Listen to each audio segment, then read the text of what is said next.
कमलकलितपादपद्मम् लोके भयमृत्युनाशनम् दातारमीशं विविधौषधीनां शङ्खं चक्रं जलौकां दधतं मृतघटं चारुदोर्भिश्चतुर्भिः सूक्ष्मस्वच्छातिरुद्यम् शुकपरिविलसन् मौलिमम्भोजनेत्रम् कालाम्भोदोज्ज्वलाङ्गम् कटितटविलसच्चारुपीताम्बराढ्यम् वन्दे धन्वन्तरीक्तम्।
मेरी आवाज आ रही है? जी sir, good morning sir. Yes sir, yes sir, good. आ रही है। ये हम जी सर, अनुमान थोड़ा पढ़ते हैं। ये आप शशि मैडम जी आप पढ़ दीजिए ना। जी सर, मैं पढ़ती हूँ। तो प्रत्यक्ष पूर्वम त्रिविधम त्रिकालम च अनुमीयते वन्य निगूढ़ो धूमेन मैथुनम गर्भदर्शनात् एवं व्यवस्यन्ति अतीतम बीजात फलम अनागतम दृष्ट्वा बीजात फलम जातम इह एव सदृशम बुधा। तो जो अनुमान के लिए कहा जाता है, प्रत्यक्ष पूर्व त्रिपदम त्रिकालम होता है। तो पहले आपको प्रत्यक्ष हो रखा होता है, उसके बेसिस पर आप अनुमान लगाते हो, और इससे तीनों तरह के कालों का ज्ञान हो सकता है अनुमान का, अनुमान प्रमाण से। जैसे वन्य निगूढ़ो धूम, तो कहीं पर भी धुआं है तो धुएं से आग का पता चलाते हैं, और ये प्रेजेंट काल का हो गया। और मैथुनम गर्भ दर्शना, तो गर्भ को दर्शन करने से प्रीवियस में मतलब पास्ट काल में मैथुन हुआ है उसका अनुमान लगाते हैं। और बीज को देख करके आने वाले फल का अनुमान लगाते हैं, मतलब भविष्य काल हो गया। तो तीनों काल, भूतकाल, भविष्य काल, और क्या बोलते हैं प्रेजेंट काल को, क्या बोलते हैं हिंदी में, ये वाला काल को लगा सकते हैं। और और ऐसे सब। दूसरा है दृष्ट्वा बीजात फलम जातमिह सदृशम बुधा। मतलब हम बीज को देख के फल इस तरह से आएगा, इस मतलब उसकी सादृश्यता को भी हम जान सकते हैं अनुमान से। जी सर। तो इसका कृपया अपने ट्रीटमेंट में हम लोग कैसे उपयोग करते हैं, ये आदरणीय अरविंद सर आप कृपया बताएंगे आज के परिप्रेक्ष्य में इसका क्या सिग्निफिकेंस है? हर व्याधि का पूर्व रूप होता है, निदान होता है। तो हम लोग पूर्व रूप से यह व्याधि को देख के संतर्पोक्त व्याधि है या अपतरोक्त व्याधि है, संतरोक्त अगर है तो इसके मतलब उसने जो है आम वर्धक या श्लेष्म गुरु का आहार का सेवन ज्यादा से ज्यादा किया है। अपतरोक्त है तो इसके मतलब उसने अपतरोक्त या तो आहार में उसके तर्पण नहीं है, या अपतरोक्त आहार जैसे कटु तिक्त कषाय रस प्रधान का सेवन ज्यादा किया है, या उसने जैसे कि व्यायाम लंघन ये सब बोला गया है, तो बहुत ज्यादा उसका कर्ष करने वाले आहारों का सेवन किया है। और हर व्याधि को अगर देखते हुए चलें तो जैसे मधुमेह में बोला गया है कि जो है द्रव रूप या स्निग्ध और मधुर आहारों का सेवन, तो उससे मधुमेह हुआ, चाहे वो संतरोक्त हुआ या अप्तरोक्त हुआ। और कुष्ठ में देख लीजिए तो उसमें भी सारे 7 धातुओं को दूषित करने वाले आहारों का सेवन हुआ है। या आपका मूत्रकृश ले लीजिए, आबिल मूत्रता, ये मूत्रकृश ले लीजिए तो उसमें भी ये निकल के आता है कि पृथ्वी जल महाभूत प्रधान मतलब मधुर अम्ल, ये सब आहारों का सेवन ज्यादा से ज्यादा हुआ है। या मूत्राघात अगर ले लीजिए तो त्रिदोष की वजह से जो क्षय हुआ है उसकी वजह से या अम्ल विदाही विषतंबी आहारों का सेवन किया गया है। ये सब आहार प्लस औषध प्लस इस तरीके की दिनचर्या तीनों का सम्मिलित जो है पूर्व ये यही कारण होता है आगे आने वाली व्याधियों का। आंखों के रोग देख लीजिए तो उसमें भी कफवर्धक आहारों का, क्योंकि श्लेष्मा आलोचक पित्त को या उसको दूषित करती है। या मज्जा दुष्टि हो रही है, मतलब अस्थि के मतलब मेद का क्षय हुआ, मेद के बाद अस्थि का क्षय होने के अस्थि का क्षय हुआ तो पोरोसिटी आई, तो उसके बाद मज्जा दुष्टि हुई, तो उससे वात व्याधियां, उससे मज्जा दुष्टि से वात व्याधियां, या खाना रुक्ष विदाही विष्टम्बी आहार का सेवन किया उससे वात की वृद्धि से वातवर्धक रोग। तो इस तरीके से हर एक की व्याधि के उसमें हम लोग जैसे बीज से फल के बारे में जैसे शशि देव ने बहुत बढ़िया बताया कि इससे हम लोग त्रिविध काल तक का मतलब पूर्व या आगने वाले भी रोग कौन से हो सकते हैं या उसके लक्षण भी ये मालूम कर सकते हैं। Right sir. हाँ, आज के परिप्रेक्ष्य में अगर देखा जाए तो जो एमआरआई है, पेट स्कैन है, शशि मैडम ने बहुत अच्छा लिखा है, शशि मैडम अभी बताएंगी। तो पेट स्कैन है, एमआरआई है, ये प्रत्यक्ष के रूप में हमें पता चलता है। अगर हम कोई ट्रीटमेंट दे रहे हैं तो उसका क्या फायदा होगा वो हम अनुमान से पता लगाते हैं। जैसे हमने क्रोसिन दिया, उससे फीवर जाएगा। प्रत्यक्ष के बाद अनुमान, प्रत्यक्ष पूर्वम ज्ञानम, प्रत्यक्ष से हमें पता चलता है कि फीवर जाता है, वो हमारे स्मृति में रहता है। और फिर जब किसी को फीवर आता है तो एलोपैथी डॉक्टर्स भी क्रोसिन देते हैं, पैरासिटामोल देते हैं, कॉम्बिफ्लेम देते हैं, कहीं स्टेरॉइड्स देते हैं। तो प्रत्यक्ष पूर्व से अनुमान करके फिर चिकित्सा दिया जाता है। ये एलोपैथी में भी होता है, होम्योपैथी में भी होता है, आयुर्वेद में भी होता है। तो अनुमान जो है ये प्रमाण है, ज्ञान प्राप्ति का एक साधन है। तो अनुमान स्वरूपम महाप्रत्यक्ष इत्यादि, और अनुमान का स्वरूप बोल रहे हैं कि प्रत्यक्ष के बाद ये श्लोक शुरू किया गया है। प्रत्यक्ष ग्रहणम व्याप्ति ग्राहक प्रमादोपलक्षणार्थम तेन प्रत्यक्ष पूर्वम इति व्याप्ति ग्राहक प्रमाण पूर्वकम। प्रत्यक्ष जब हम कोई भी चीजें इंद्रियार्थ सन्निकर्ष जन्य ज्ञानम प्रत्यक्षम, इंद्रियों से सन्निकर्ष करते हैं अपने अर्थों का, उससे प्राप्त जो ज्ञान होता है उसको प्रत्यक्ष बोलते हैं, जो हम अपने सेंस ऑर्गन से प्राप्त करते हैं। तो इसका व्याप्ति रहता है और ये प्रमाण ऐसा रहता है जो लक्षण से हमें पता चलता है। तो प्रत्यक्ष के बाद, प्रत्यक्ष पूर्वमिति, प्रत्यक्ष के बाद जो व्याप्ति रहती है, मतलब जो भी चीजें हमने ज्ञान प्राप्त किया है सुनने से, देखने से, स्पर्श से, वह प्रत्यक्ष व्याप्ति ग्राहक प्रमाण पूर्वक, वो बाद में जो ज्ञान प्राप्त होता है। त्रिविध मिथ्यानुमानेन अनुमान त्रैविध्यम दर्शयति। त्रिविध ये शब्द से 3 कालों का त्रैविध्य ज्ञान बता रहे हैं। तेन कार्यात् कारणानुमानम, कार्य से कारण का अनुमान करना, जैसे कि गर्भ दर्शन से मैथुन का अनुमान करना। यहाँ सेक्सुअली इंटरकोर्स हो चुका है इसलिए गर्भ हमें पता चल रहा है। तथा कारण, कारण से कार्य का अनुमान, जैसे बीज को अगर हम लोग देखते हैं, यथा बीजत् सह कारणात् अंतर्युक्तात् फलानुमान। आम का बीज हमने लगाया तो हमको आम का बीज लगाया तो हमें फल, पेड़ लगा के फल आएगा, ऐसा मीठा फल आएगा। ऐसा बीज डाला है तो ऐसे ही आएगा।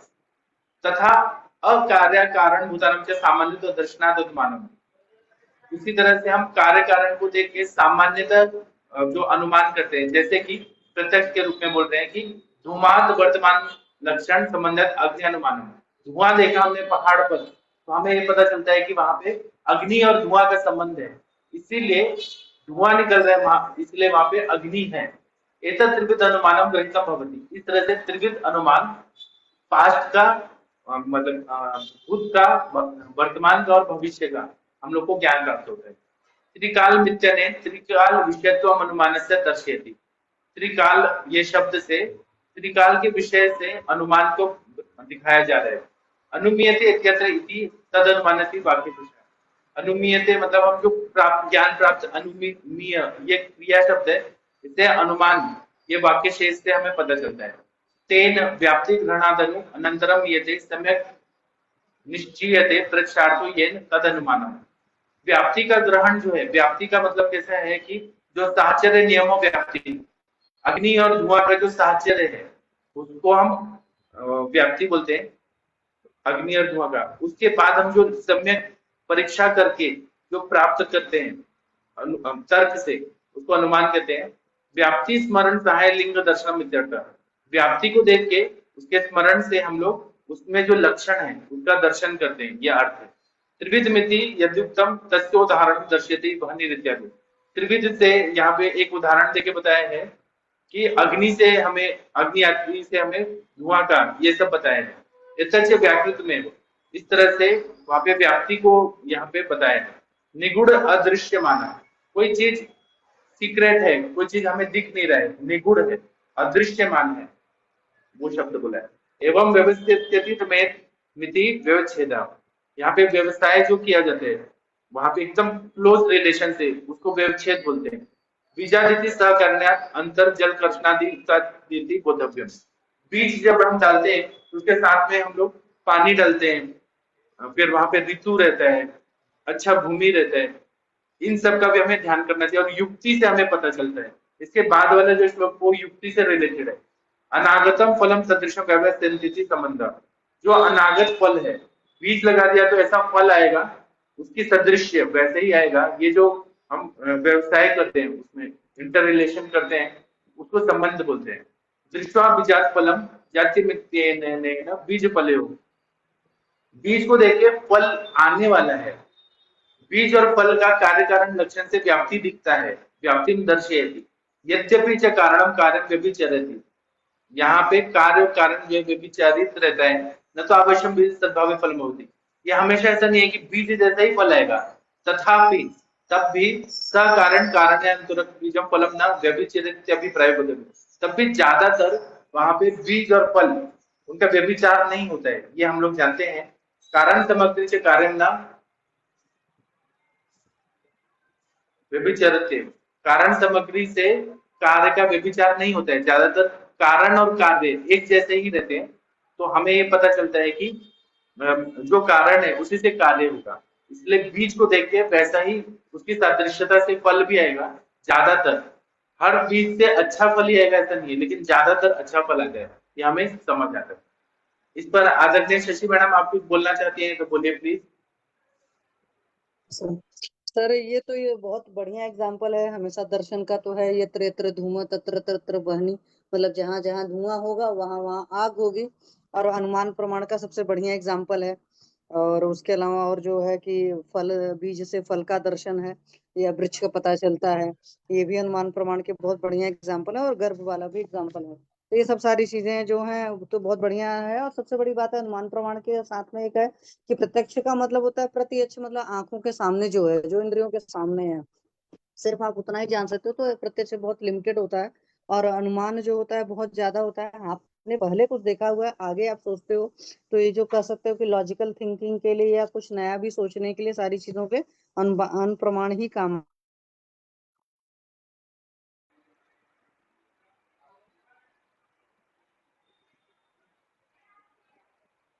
प्रमाण को ज्यादा माना है। आप तो उपदेश प्रत्यक्ष और अनुमान को, तो प्रत्यक्ष के लिए तो कुछ सोचना ही नहीं होता है क्योंकि वो तो है ही, लेकिन अनुमान प्रमाण से बहुत सारी चीजें होती हैं। तो ये है, और बहुत अच्छे अच्छे एग्जाम्पल है हमारे शास्त्र में। और इसमें अन्वय मतलब अनुमान में ये होता है अन्वय व्यतिरेकी, और क्या बोलते हैं, अन्वय और व्यतिरेकी दोनों साथ में सब सारे प्रमाण के हैं, सारी चीजें हैं, तो अच्छा है। और एग्जाम्पल तो याद रहना चाहिए। जैसे एक बहुत बढ़िया एग्जाम्पल इन्होंने दे रखा है, जलकर्षण बीज ऋतु संभव, ये सारी चीजें मिलती हैं। तो ये तो युक्ति प्रमाण का है, लेकिन अनुमानम तर्को युक्ति अपेक्षा, तो युक्ति प्रमाण भी अनुमान की अपेक्षा रखता है। तो अनुमान प्रमाण हिसाब से अगर हम कहें तो काफी बड़ा होता है। जी सर, थैंक यू सर। तो पढ़ूं मैं ये? हाँ बहुत बढ़िया बताया आपने, ठीक है, प्राउड ऑफ यू, बहुत अच्छा बताया। Thank you. तो आज के परिप्रेक्ष्य में अगर हम बादल देखते हैं तो हम लोग अनुमान लगाते हैं कि अब बारिश आने वाली है, क्योंकि हमने देखा है कि बादल आते हैं, घने बादल आते हैं, उसके बाद बारिश होती ही होती है। तो वहां पे साहचर्य संबंध रहता है व्याप्ति का, इसलिए हमें परफेक्टली वो नॉलेज मिलता है। यहाँ पे युक्ति का बताया, युक्ति प्रमाण को थोड़ा सा अलग बताया कि जल कर्षण बीजटु संयोगा सत्य संभव। पानी को देखते हैं, जमीन को देखते हैं, बीज को देखते हैं, और ऋतु का संयोग से कोई भी चीजें होती हैं। कुछ ऐसी वनस्पतियां होती हैं केवल बारिश के पानी में ही उत्पन्न होती है, नॉर्मल पानी डाला तो नहीं आएंगी। तो वहां पे वैसा जल होना चाहिए, वैसा क्षेत्र होना चाहिए, वैसा बीज होना चाहिए, वैसा ऋतु, इन सबके संयोग से जो भी वनस्पति है वो होती है। युक्ति चढ़ जाते संयोगात गर्भाणाम संभवस्तथा, तो यहाँ पे युक्ति रहती है, और पंच महाभूत और आत्मा, इसके संयोग से गर्भ का उत्पत्ति होता है। अगर पंच महाभूत है और आत्मा का प्रवेश नहीं हुआ तो वहां पे गर्भ नहीं होगा, और आत्मा है और षड धातु, पांच धातु नहीं है तो भी नहीं होगा। वहां पे इनका संयोग होने से ही गर्भ होता है। मन मध्य मंथन मंथान, जैसे जिसको मथने वाला है दही, जो है छाछ का जो बनाया है छाछ तक्र, उसमें मथनी डालते हैं और उसको मंथन संस्कार करते हैं, तब उससे अग्नि उत्पन्न होता है, तो हमें वो समझ आता है। युक्ति युक्ता चतुष्पादा संपदा व्याधि निर्वहनी, युक्ति से हमें ये पता चलता है कि वैद्य, परिचारक और औषध और रोगी, इन सब का जब संयोग होता है अच्छे से, संपद अच्छे से रहा तो व्याधि को वो नष्ट करता है। कोई भी व्याधि के लिए अच्छा वैद्य होना चाहिए, अच्छा नर्सिंग स्टाफ होना चाहिए, अच्छा औषधि होना चाहिए, अच्छा रोगी होना चाहिए, तब भी व्याधि ठीक होती है। तो यहाँ पे युक्ति का बहुत ज्यादा महत्व होता है। इस पर आदरणीय अरविंद सर जी आप कुछ बोलना चाहें, बोलिए प्लीज। बिल्कुल सही बात है। अगर युक्ति नहीं होगी तो व्याधि विकृत हो सकती है, व्याधि बढ़ सकती है, और अगर अगर युक्त चिकित्सा हो रही है तो व्याधि का नाश हो जाता है। जैसे बहुत सारी व्याधियों में अगर युक्ति अच्छी नहीं है वैद्य की या वैद्य का, तो वो रोग बिगड़ भी जाता है। और बिल्कुल सही बात है ये, तो युक्ति का विशेष महत्व है। Yes sir. और क्या है कि इतने सारे बीएमएस डॉक्टर हैं, लेकिन जिसकी युक्ति सबसे सफल होती है वही सबसे श्रेष्ठ चिकित्सक कहलाते हैं। हमारे सर हैं, वो कितना युक्ति लगाते हैं कोई भी चिकित्सा के लिए, अलग अलग डायमेंशन से, अलग अलग चीजों से उसको करते हैं, तो वो कितना अच्छा ट्रीटमेंट देते हैं। युक्ति तो हमें उसको डेवलप करते रहना चाहिए, वो स्किल और होता जैसे है अर्श कि हम किस तरह से जैसे संयोग अर्श है, लगते तो अर्श के हैं। पूर्व रूप में गृहिणी, गुल्म और उदावर्त, ये सभी के लक्षण आते हैं। अगर चिकित्सा गृहिणी की चिकित्सा करी जाती है तो अर्श नहीं ठीक होगा। अर्श के लिए, अर्श के पूर्व रूप को में बहुत सारा आदमान, उदावर्त, गृहिणी, गुल्म से कंफ्यूजन होता है। तो और होता अर्श है। पथरी अगर है तो अर्श, अर्श के पूर्व रूप में पथरी आई है। पथरी के पूर्व रूप में अर्श आया है, तो उसकी वजह से अगर पथरी हो रही है तो पथरी की चिकित्सा करना ही युक्ति संगत नहीं है। उसमें अर्श का भी देखा जाता है, और अर्श के कारण देखे जाते हैं कि अर्श पूछा जाता है कि अगर अर्श पथरी अगर किसी को है तो इसीलिए पथरी की जो लोग वैद्य चिकित्सा करते रहते हैं उससे कभी नहीं ठीक होता है, दोबारा रिलैप्स हो जाता है। कारण उसका अर्श होता है। और अर्श की चिकित्सा करने से ही, केवल अर्श की चिकित्सा करने से ही इसका पथरी का नाश हो जाता है। और अर्श की चिकित्सा करना मतलब आपका अग्नि के स्थान पे काम करना। तो अर्श की चिकित्सा भी केवल ना करना, अकेले करना, वो भी एक युक्ति संगत नहीं है। उसके पहले आपको यज्ञ की चिकित्सा, अग्नि के स्थान की चिकित्सा करनी होगी। तो पोर्टल ऑब्स्ट्रक्शन कम होते ही, सूजन कम होते ही अर्श की व्याधि जो कि उसका गुद बलियों में जो है, जो 3 बलियों में, उसमें उसमें जो सूजन आ गई या शोथ आ गई। जी बहुत अच्छा बताया आपने। और कोई बताना चाहें बता सकते हैं। शशि मैडम कुछ बोलना चाहती हैं। हाँ सर, युक्ति जब पढ़ते थे, जैसे मैंने कहा ना कि यूजी में रट लेते थे तर्कम युक्ति अपेक्षा, तो बस रट लेते थे, और एक्चुअली उस वक्त नहीं समझ में आता था। ये सब सारी चीजें प्रैक्टिस के वक्त ही समझ में आती है। और क्यों कहा जाता था युक्ति श्रेष्ठ है, उस वक्त भी नहीं समझ में आता था, क्योंकि तब लगता था कि शास्त्र में तो सब कुछ लिखा है।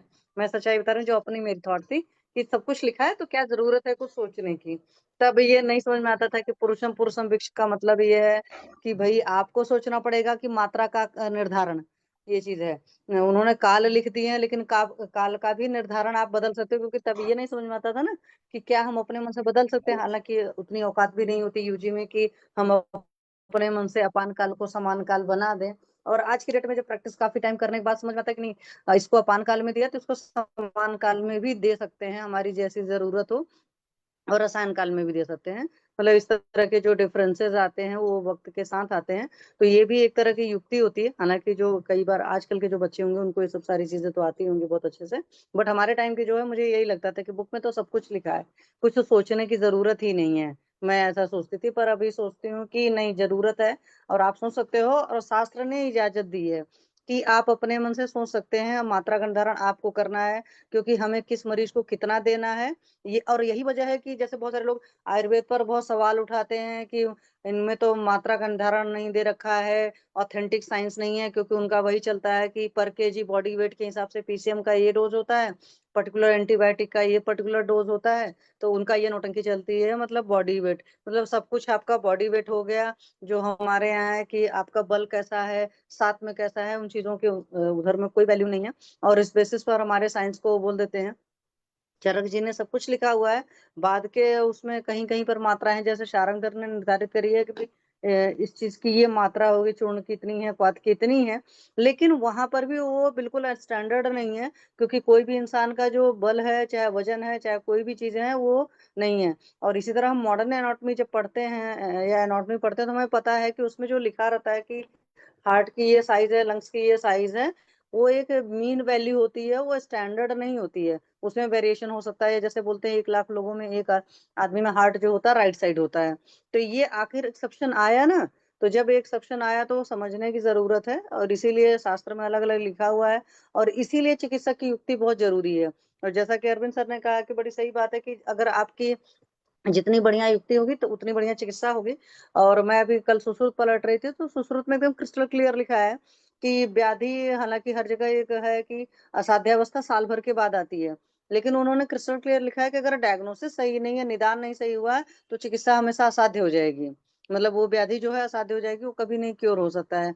तो ये तक मतलब क्रिस्टल क्लियर सुश्रुत का मोस्टली 9वां या 10वां चैप्टर ही था, जिसमें ये लाइन तक एकदम साफ साफ सोचो उस वक्त लिखा है कि अगर आपने निदान सही नहीं किया है, तो व्याधि को आपने असाध्य बना दिया। और जो वक्त का तो है ही भाई, 1 ईयर बाद हो जाएगा, या ये और चीजें हैं इन्वॉल्व हो जाएंगी, तो असाध्य होता है। लेकिन ये एक बहुत बड़ी चीज है। और डायग्नोसिस भी युक्ति पर डिपेंडेंट होती है एक्चुअली, और चिकित्सा तो युक्ति पर डिपेंड होती ही है। जी सर, थैंक यू सर। हाँ, ये टीका पढ़ लेते हैं कि युक्तेः प्रमाणस्य अन्य शास्त्र प्रसिद्धत्वेन उदाहरणान्येव तावत् दर्शयति। युक्ति जो होता है वो प्रमाण, जो युक्ति प्रमाण है, उसका अन्य शास्त्र में जो अलग अलग उदाहरण है उससे ये बता रहे हैं।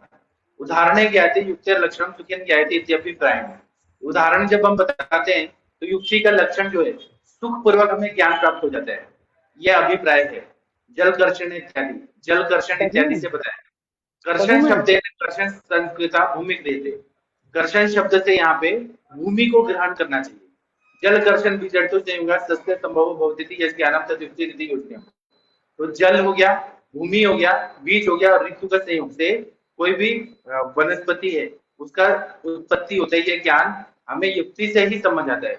षड धातु संयोगात पंच महाभूतात संयोगात, सन धातु षड धातु के संयोग से, मतलब पंच महाभूत हो गया, आकाश हो गया, वायु हो गया, फिर अग्नि हो गया, आप हो गया, पृथ्वी हो गया, इसके संयोग और आत्मा के संयोग से ये षड धातु युक्त शरीर का ये संबंध समझना चाहिए। तथा शब्द युक्ति रित्यात कर्षति, यहाँ पे युक्ति से ही हमें हर चीज समझ आता है। जब हम उसको लॉजिकल थिंकिंग, ऐसी संप्राप्ति भी हम लोग समझते हैं। क्या खाने से ये हुआ, क्या खाने से कफ बढ़ा, क्या खाने से पित्त बढ़ा, क्या खाने से बात बढ़ा।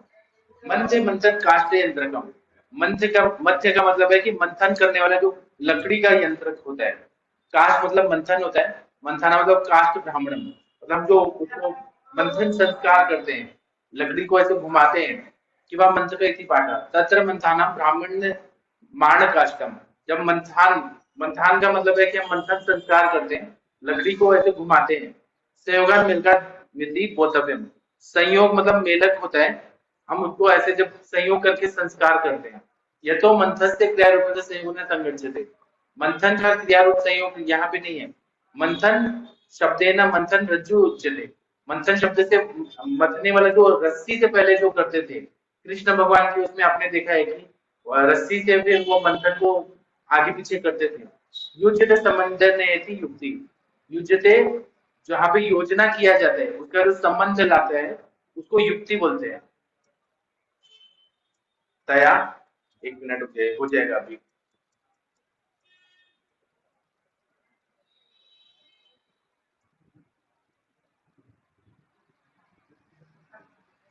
नहीं, इसमें शायद नहीं है, इसका कट गया है कुछ। तो युक्ति का मतलब यही है कि जहाँ पे हम योजना करते हैं कोई भी चीजों के लिए, सोचने के लिए, डायग्नोसिस के लिए, या फिर हम लोग ट्रीटमेंट के पर्पज से जब भी कोई योजना प्लानिंग करते हैं या समझते हैं तो उसको हम युक्ति कहते हैं। तो हमने अनुमान और युक्ति पढ़ लिया है। अब हम शाम को 7 बजे मिलेंगे कोई स्पेशल लेक्चर में, और रात को 9 बजे मिलेंगे क्लिनिकल समाचार में। तब तक के लिए आज्ञा दीजिए, आप लोग का दिन शुभ हो। सभी को धन्यवाद, प्रणाम सभी लोग, धन्यवाद।